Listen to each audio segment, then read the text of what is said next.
Hello, tungkol po sa regression.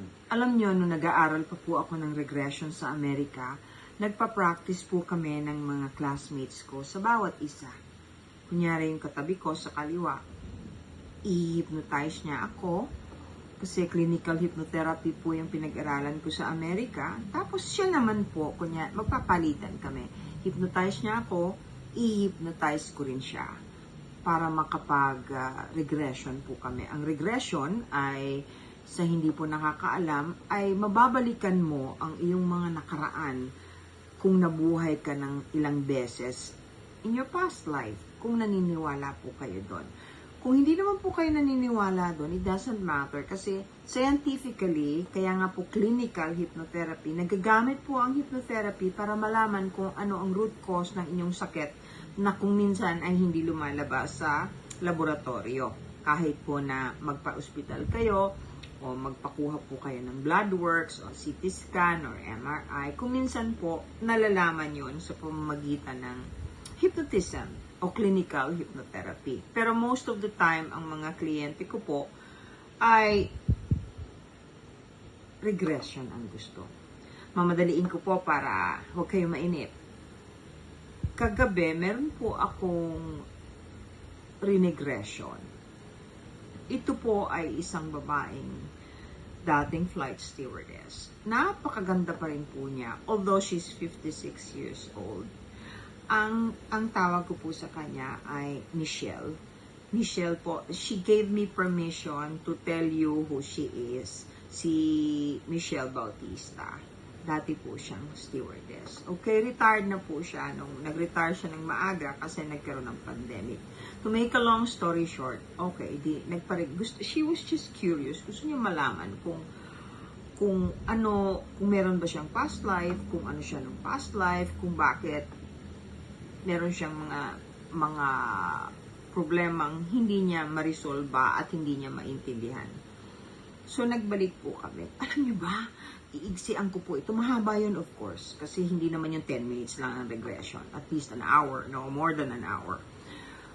Gulat ako dito sa babaeng ito. Kasi po, nakita niya nasa loob siya ng spaceship. Imagine, spaceship. Dinescribe niya sa akin yung itsura ng spaceship. Kung sino yung mga kasama niya doon. Sinabi niya sa akin na tumatakas sila, nakasakay sila sa spaceship kasi may nag-invade dun sa planet nila, sa sabog na. And she was crying because the love of her life, yung kanyang twin flame, was dying. Ramdam na ramdam ko rin po yung pain niya. Yan po ay isa lang sa lifetime niya. Isa lang dun sa nakaraang buhay niya. Hindi ko po ikukwento sa inyo ang lahat.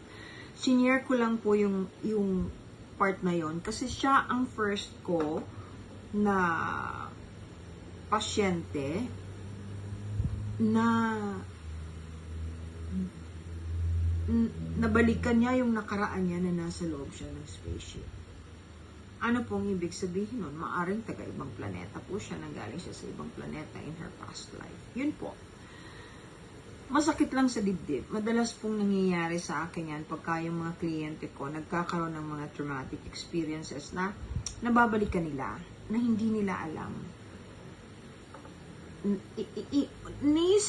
We did not have any inkling at all. Meaning, wala po kaming ni sa in passing kahit na konting kwentuhan, never namin pinag-usapan na siya ay may kinalaman sa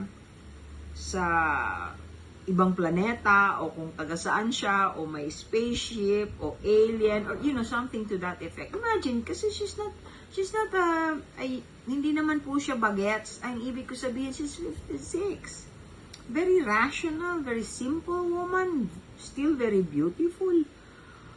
Tapos ganon yung makikita niya. Diyos ko po, yung tulo ng luha. I had to pull her out. Kailangan ko na siyang kunin kasi hindi na distorted na yung face niya, kaiiyak sa lungkot. Alam mo, yung pati yung jaw niya, yung ng ganun, awang-awa ako. Yun lang. But, nagkaroon kami ng pagkakataon para ma-realize kung ano yung pinanggagalingan niya, bakit nangyayari yon. Ngayon, pag-usapan po natin yung tungkol sa mga crystals. So, kaya nagpunta rin siya dun sa isang lugar na maraming crystals. Alam niyo naman ang crystals pagdating sa akin. Kasi yan po ay napakalaking tulong sa mga tao na mga may sakit. Hindi lang for meditation, hindi lang for clearing the chakra and things like that. Ito pong yung, meron po akong suot ngayon.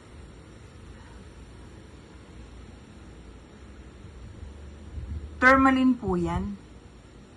Meron pong simple version yan.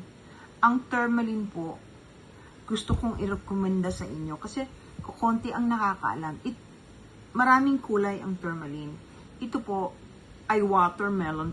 Pinaka-special para sa akin, watermelon tourmaline or candy tourmaline.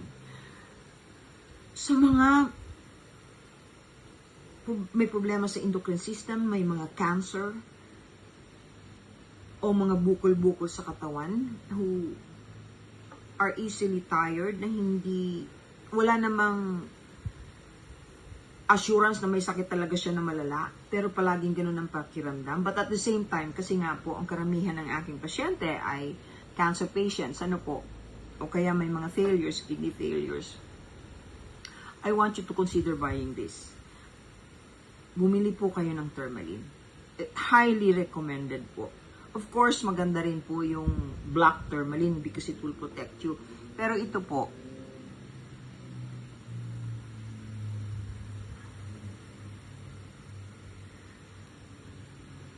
yung cancer cells nyo po will stop from multiplying if you use something like this. Gusto ko lang ipaalam sa inyo.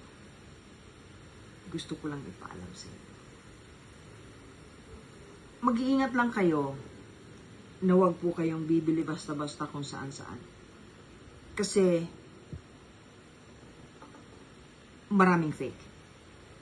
Kung fake po ang mabili ninyo, sayang ang pera ninyo, gagamitin ninyo, tapos hindi naman tumatalam. Napakalaking tulong po sa isang taong may sakit. Marami pong natutulungan ang kristal. Pero ako po nagre-recommenda, hindi naman po akin yung kristal, yung store.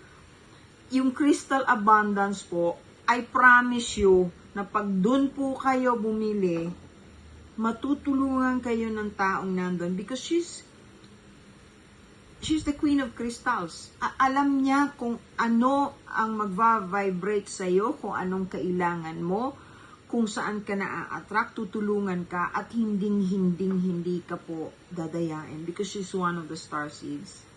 Light worker po yun. Hindi ka lolokohin. Tutulungan ka. Yun lang po. Magpapaalam na po ako sa inyo. I love you all. Magkita tayo ulit. Huwag niyong kalimutan. Tourmaline. Crystal Abundance. Doon po kayo bumili. Thank you po. I love you all and I bless you all.